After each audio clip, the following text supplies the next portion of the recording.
Today is actually Elena Sims' birthday. She would have been 23. Now, her family and friends are still mourning her loss. I spoke with her mom earlier today. She says they're still processing everything after having her memorial services this weekend. Billy Adams remaining behind bars tonight is just one more step towards them getting justice. We're supposed to celebrate. But grief is still fresh. It's just sort of bittersweet. 22-year-old Elena Sims was Antonia Dudley's best friend. Holding up her picture, She looked beautiful. Her hair was straight. Dudley reflects on her memorial service. She looked like she was sort of at peace. I was crying, and then I went up there and honestly just broke my heart. Tampa police say Sims was found shot dead outside her car in East Tampa on January 30th. She was 5 months pregnant. Her 1-year-old son found in her car unharmed. We talked that same day. Minutes before it probably happened, more than likely, she texted me. And then that next morning, I was waking up to hear from her, and I didn't hear from her. Police arrested Tampa rapper Billy Adams, also known as Ace NH, for her murder, saying he admitted to pulling the trigger and killing Elena 3 days after he was acquitted on double murder charges.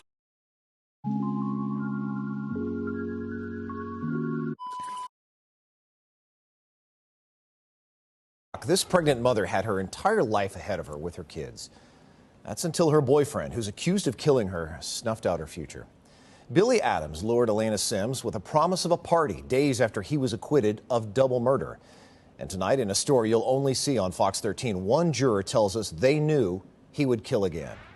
Fox 13's Janae Lewis joins us live in studio with this powerful story. Hi there, Janae. What exactly brought this juror to come forward? Mark, the juror decided to speak with us given the publicity of the case because he wanted people to understand their role. He says it was a horrible feeling to see Sims' death happening just days after Adams' acquittal. January 27, 2023, more than 2 years after being charged with the murders of Trayvon Albury and Daniel Thompson. State of Florida versus Billy Adams III. Billy Adams would hear the jury's verdict on murder charges. On count 1, the defendant is not guilty. On count 2, the defendant is not guilty. Visible relief on Adams' face, but now we know the jury wasn't exactly comfortable with its decision. I want to make clear that no one on the jury actually believed Billy Adams' testimony, but we didn't have to believe his testimony. What we needed to find was proof of guilt beyond a reasonable doubt, and we could not find that. Asking us to conceal his identity for safety, this juror spoke exclusively to Fox 13, calling the deliberations intense and initially divided. I feel strongly because the prosecution left gaping holes in their case, and they did not equip us with what we needed to reach a verdict of premeditated first-degree murder. Adams claimed he was in fear for his life when he fired the fatal shots in a home recording studio. He even took the stand and testified in his own defense. Criminal defense attorneys not involved with this case say these kinds of cases are always tough for prosecutors. Especially in a case like this, where you have a defendant who takes the stand and he tells the story and he looks the jurors in the eyes in a convincing manner, explaining why he felt that it was necessary for him to act in self-defense and kill them before he could be killed. He was not justified in his actions when he shot and killed Trayvon Albury and Daniel Thompson. The juror we spoke with says the state didn't present sufficient evidence to prove otherwise. The prosecution, while it's not required to provide a motive, didn't provide a motive. So we had to say either this young man, for no apparent reason, got up and executed in cold blood these two men, who he may have come there with or may not have come there with, or his story. He says instructions were clear. The state must prove premeditated murder beyond a reasonable doubt. So the jury voted to acquit Adams, even though it left at least some of them with an uneasy feeling. To have to free someone when you thoroughly believe he probably was guilty, it's a terrible thing to do. I even said to one of the other jurors, the other jurors stated that he'll be back here.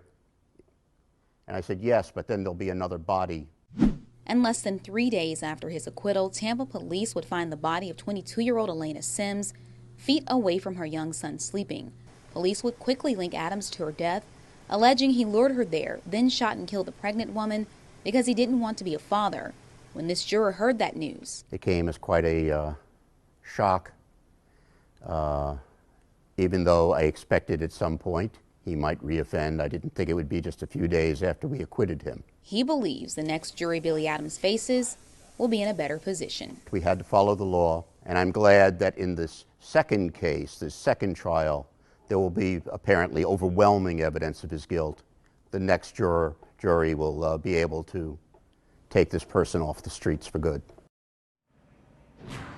We received a statement from the state attorney's office that reads in part, while we respect the verdict of the jury in the prior case, we disagreed with it, and that is why we prosecuted him. We will continue to work with TPD to prosecute him for these latest crimes. Adams was denied bond in the most recent case, where he's also claiming self-defense. Police say Adams admitted to the latest killing after the stories he gave him didn't add up. All right, good afternoon, everybody. I'm Judge Taylor, and I'm covering the case of Billy Bennett Adams this afternoon. The state has filed a motion for pretrial detention, which my understanding is that the defense does not contest. Is that correct? We're not contesting it, no. Okay, so just so the record's clear, I will find that the defendant does pose a threat of harm to the community because of what the defendant is currently charged with. And I also find that there's no conditions of release that are reasonably sufficient to protect the community from the risk of physical harm to persons. Is there anything else I need to add? No, not right now, Your Honor. Okay. Okay, all right, so Mr. Adams, you will be held without bond on these two counts, and not sure what's going to happen afterwards, but as of today, it's no bond on these two counts. And so now we're going to go forward on the defendant's motion for a protective order. Yes, ma'am. Okay. It's your motion. You may proceed. I'd like to just hand two cases to the court and state if I may.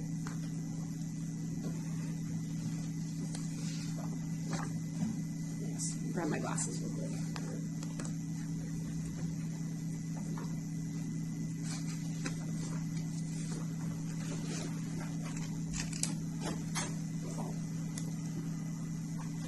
Yes, you may proceed.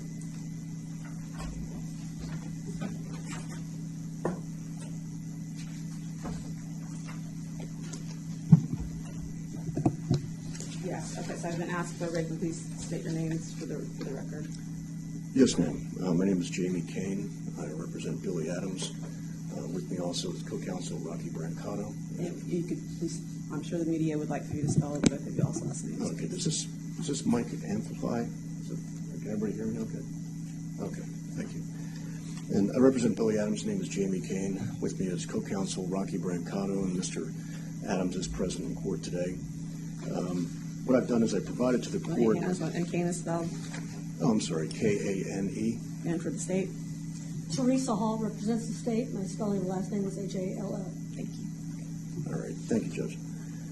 I provided to the court Florida Freedom Newspapers Incorporated versus McCrary, 497 Southern 2nd, 652, as well as Riley versus State, 557 Southern 2nd, 1365.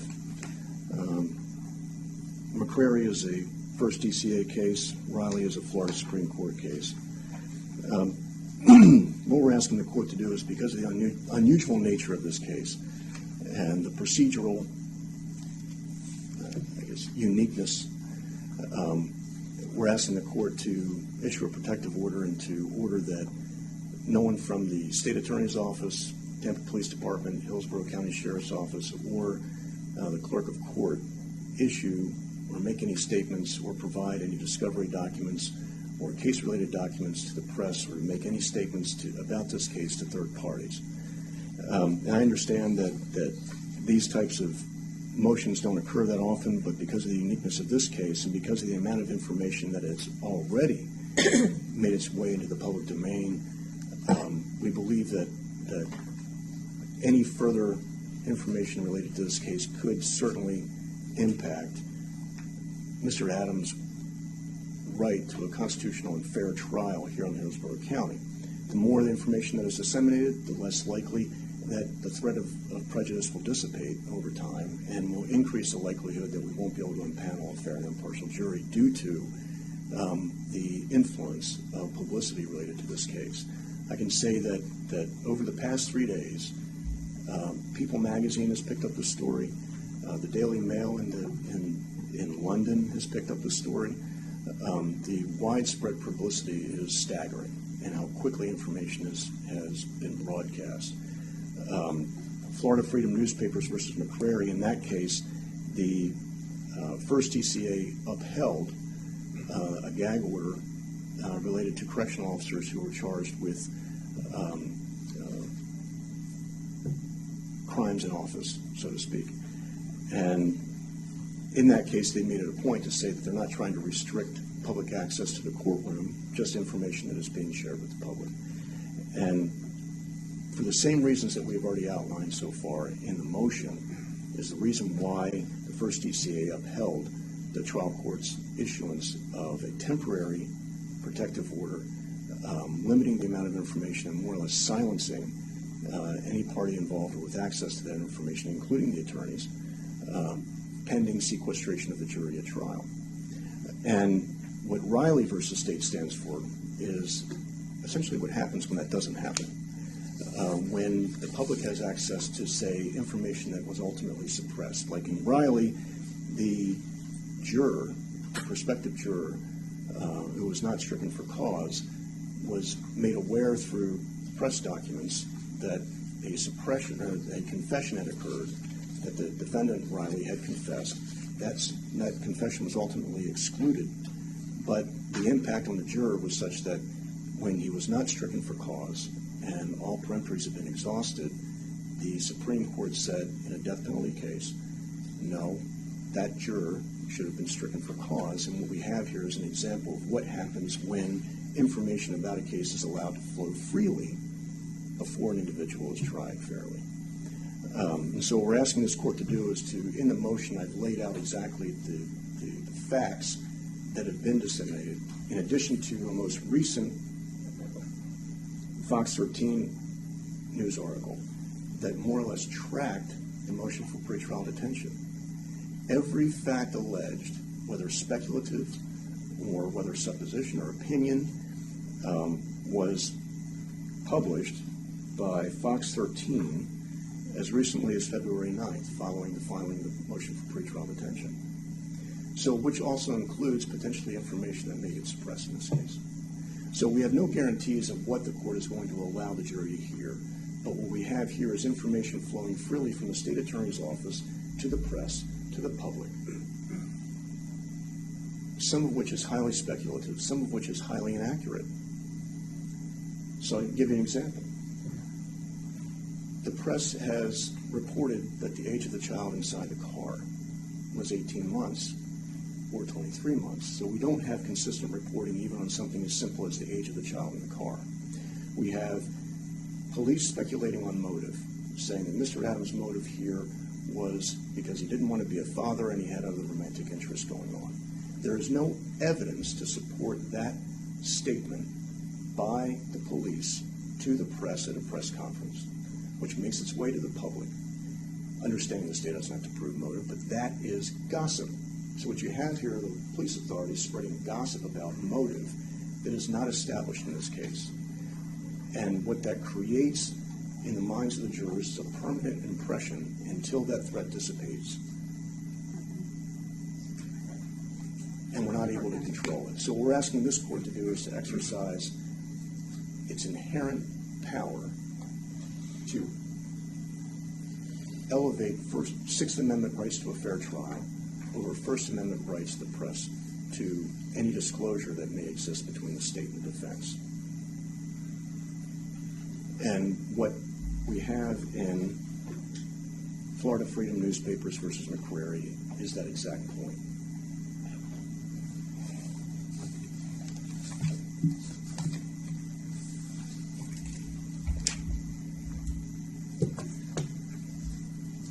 Where the first DCA determined that anything short of a protective order silencing the parties, none of these measures would be sufficient to overcome the volume of information subject to dissemination by the respondents and the probable effect of dissemination upon the minds of the public. And what happens is every time, let's say the court denies our motion, every time we have the state of Florida disclosing something to defense under the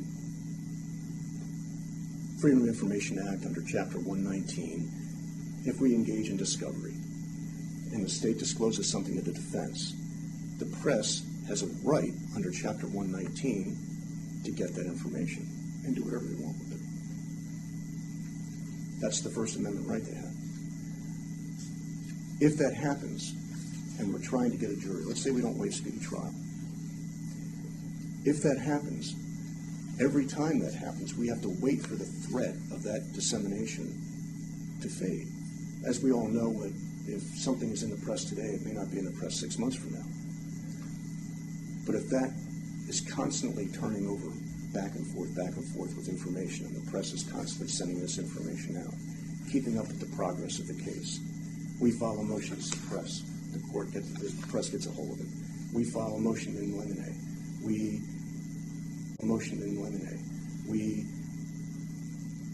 take a deposition, and we move based on the contents of that deposition for some relief by the court. The facts of the case are constantly being refreshed in the minds of the public, and we may have to ask for a continuance to wait for that to go away. And they talk about that. A continuance at each dissemination, hoping to dissipate the threat of the prejudice so as not to adversely affect his right to a fair trial.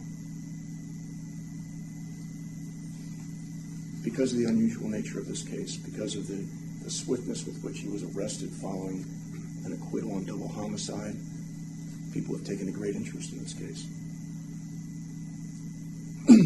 The first case has nothing to do with the second one, except in terms of timing. And so what we're asking this court to do is to do what is necessary to temporarily minimize the threat of prejudice to his Sixth Amendment rights, grant the motion,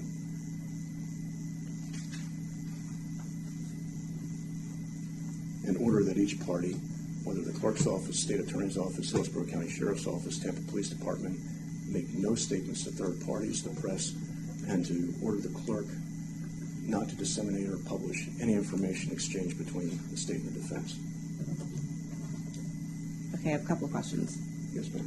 To make sure I understand this. So your main concern is with the accuracy of mainstream media? No. The main concern is the effect that is having on the minds of the public, who eventually will be jurors in this case. Well, you gave the example of how old the unborn child was.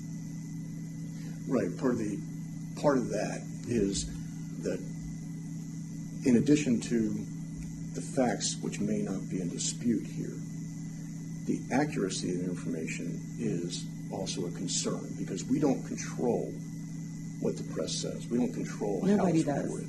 Right.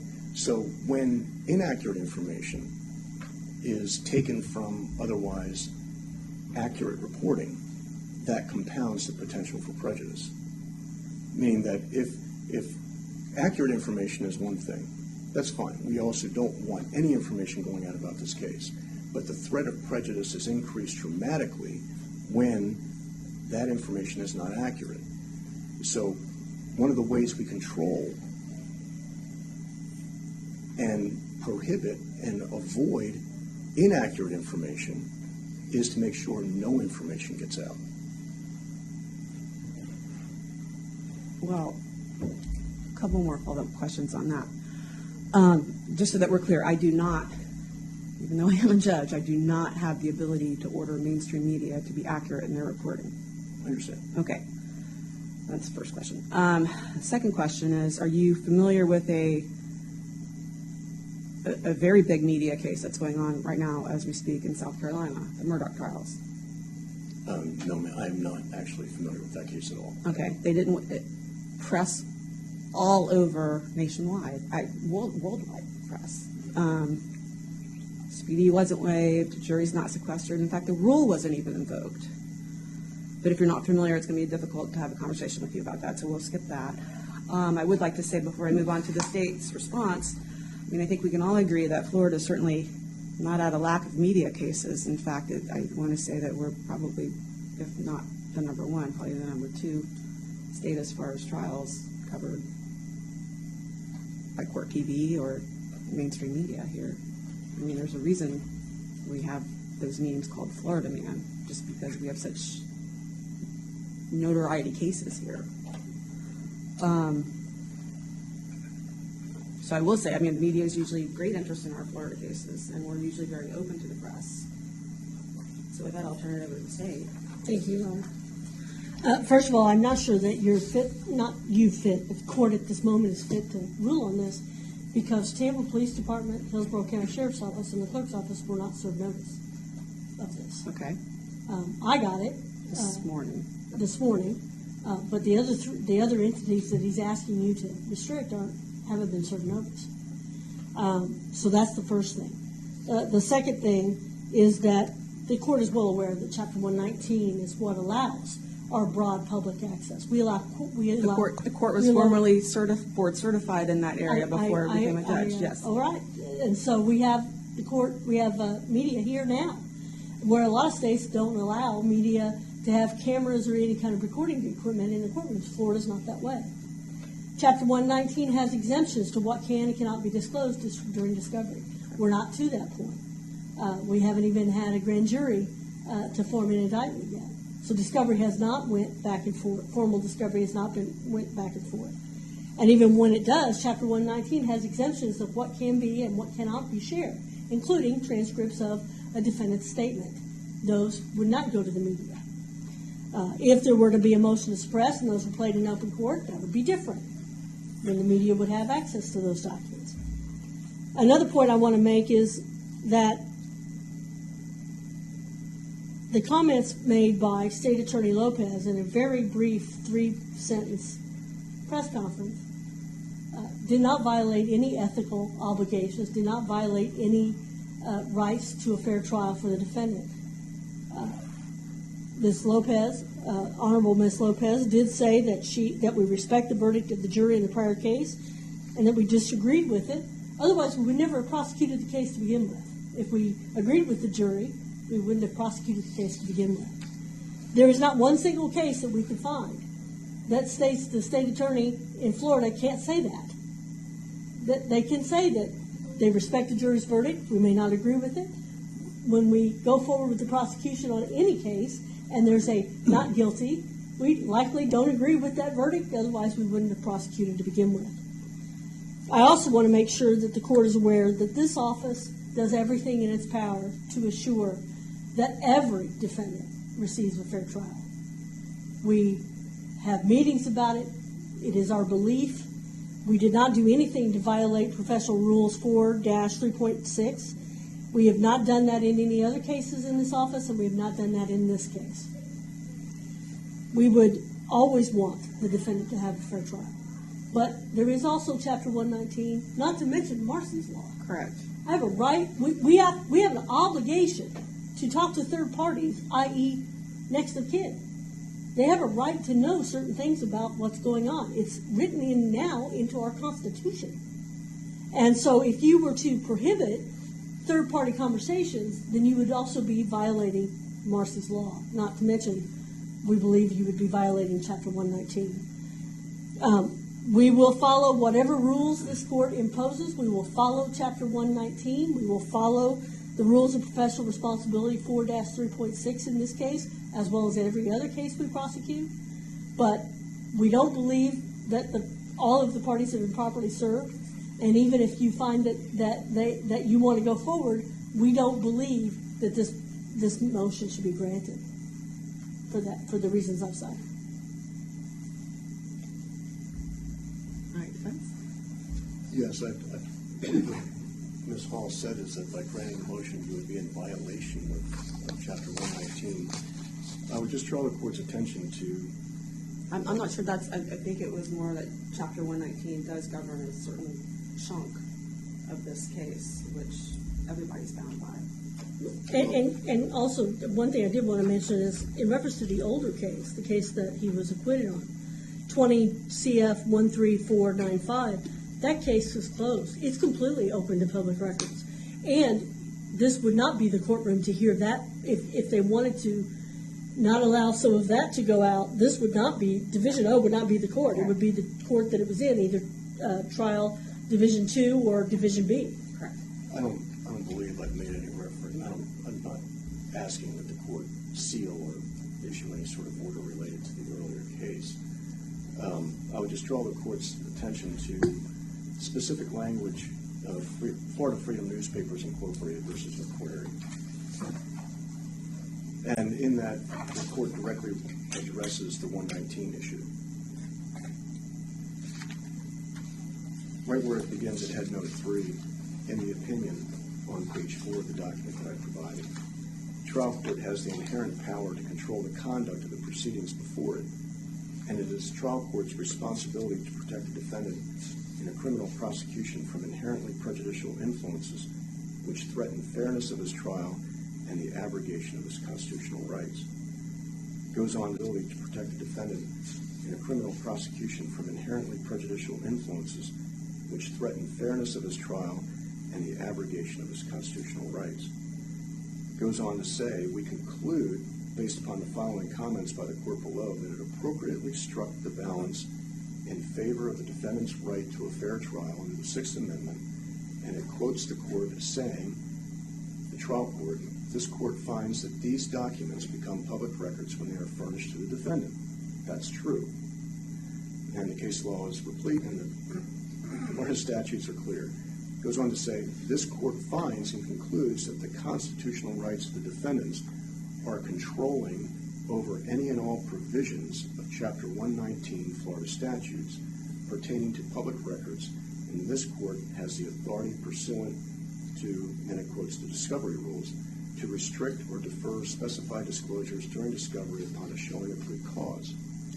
So it's not that we take Chapter 119 and we elevate that over constitutional rights to a fair trial. We're asking this court to do a balancing. And we're asking this court to strike the balance in favor of Mr. Adams based on the extensive pretrial publicity that's occurred so far. I'm not saying that the state is incorrect in making reference to its disappointment or its disagreement with the verdict. Where we're drawing the line is where we say that there is some relationship there, and that there is some relationship between those two cases, which ultimately is a legal decision to be decided by this court, whether or not any of those facts or the fact of that acquittal is going to be admissible in relation to some theory by the state that there is a connection there. So we're just simply saying that that's part of the pretrial publicity, is drawing attention to his acquittal 3 days before this death, and that there is some relationship in that acquittal or some relationship in that case to this one. So whether or not those things are going to be presented to a jury is for another court to decide. But in the meantime, making that relationship public creates greater attention on the case. What and it makes it more difficult. Ma'am? The relationship between the first case and the second case? Yes, ma'am. All right. It's what perpetuates the story as somehow newsworthy. The timing, and then creates a permanent impression on the jury that is a lot more difficult to dissipate or get rid of before a jury's impaneled. Like I said, we don't know if this case is going to take 2 years. We don't know if it's going to take 6 months. We have no idea at this point. But we also, at this point, know that the continued media attention is threatening Mr. Adams' right to a fair trial and is subordinate to Chapter 119 and is subordinate to Marcy's Law. Marcy's Law is not superior to the Sixth Amendment right to a fair trial. And if the court needs to strike that balance, we'd ask the court to strike the balance in favor of Mr. Adams. How would you suggest the court strike a balance between the defendant's rights and freedom of the press? That, according to Florida Freedom Newspapers Incorporated versus McQuarrie, in that particular case, similar to this one, Mr. Adams' rights are superior to the right to know. Superior to what? The press's Florida right to know. Statute Chapter 119? Absolutely. That's what I'm asking. Constitutional right of the press versus your client's constitutional rights. Who wins? In this particular case, similar to Florida Freedom Newspapers versus McQuarrie, Mr. Adams wins. Because? Because there is right now, the court can recognize the inherent threat to his The court hasn't recognized anything yet, just so the record's clear. But the court could, if it wanted to, find that Mr. Adams' constitutional rights are more important than the freedom of the press? Absolutely, without question. Because? Because the press is not the one facing loss of liberty. The press is not the one facing a potential death sentence. The press is not the one with the constitutional rights to a fair trial. The public does not have a right to know something that is superior to his right to seat a fair and impartial jury. That balance wins every time in favor of the defendant. I would say that there's some media lawyers out there that represent the press on a daily basis that might disagree with you on that, but okay, I understand where you're coming from. I'm still a little unclear. So your concern is down the road with picking a jury, whether we will get a fair and impartial jury based on the media coverage. Based on continuing media coverage. If it is allowed to continue, that will pose a serious and imminent threat to the administration of justice. Absolutely. State? Your Honor, we believe that all kinds of cases in Florida have media coverage from the beginning throughout for different developments, all the way to the end. And I don't believe that that has affected a fair trial. There are other avenues if, as we go forward, the defense believes that the defendant won't get a fair trial. There's changes of venue. There's bringing in a sequestering jury once it's picked. There's bringing in jurors from another jurisdiction. There's other remedies. But to do this now, to tell the press they can't talk, I don't know that we can. I think it's premature. Well, and let's assume that I granted the motion and stopped either side from talking. I have no control over the random YouTuber, the TikTok person, the family, somebody over in the BBC. I mean, I don't have any control over this. I mean, it just kind of is what it is. Okay, so anything else you'd like to say before I move? Yes, just to clarify, and I thank Mr. Roncotter for bringing this to my attention. There's an exemption under Chapter 119, and it states under Chapter 119.071, subparagraph 2, subparagraph E, any information revealing the substance of a confession of a person arrested is exempt from Chapter 119.07 and Section 24A of the state constitution, and so until such time as the criminal case is finally determined by adjudication, dismissal, or other disposition. All right.